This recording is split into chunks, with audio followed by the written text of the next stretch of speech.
Urge, 2 policiers tués lors d'une confrontation dans le Mississippi. N'a-t-on pas parfois l'impression que l'AG de l'ONU ressemble à de la télé-réalité? On éclate de rire et on claque des portes quand Donald Trump se produit à la tribune de l'Assemblée générale des Nations unies. Des Ukrainiens gesticulent outrageusement et une jeune néo-zélandaise fait son apparition, un bébé dans les bras.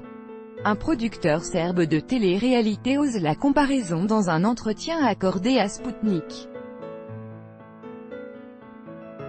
On a déjà observé des scènes rocambolesques à l'ONU, qu'il s'agisse de la fameuse chaussure de Khrouchtchev, des discours de Kadhafi ou de Chavez, mais tout ce qui s'y produit aujourd'hui est beaucoup plus médiatisé, a déclaré à Sputnik Nebojša Grujić, producteur et rédacteur d'émissions de télé-réalité pour la télévision serbe.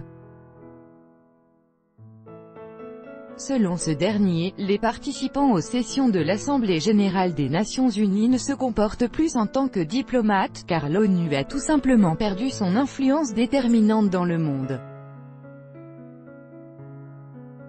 Dans une année, nous fêterons le 20e anniversaire de 3 événements clés qui se sont produits quasi simultanément.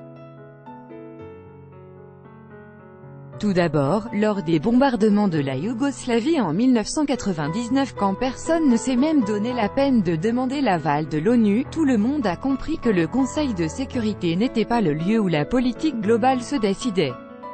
Dans le même temps, la trilogie Matrix des frères Wachowski et Big Brother, le premier reality show au monde, sont sortis, rappelle Nebojša Grujić. Ajoutant que ce que l'on venait de voir à New York n'était que la récolte des graines qui ont été semées il y a 20 ans, la scène politique contemporaine correspondant, point par point, à toutes les lois de la télé-réalité. Quoi qu'il en soit, tout cela ne doit pas nous induire en erreur, car la politique de répartition de la puissance se poursuit et ce, malgré les performances artistiques et les discours de ces acteurs qui nous divertissent, a résumé M. Grujić.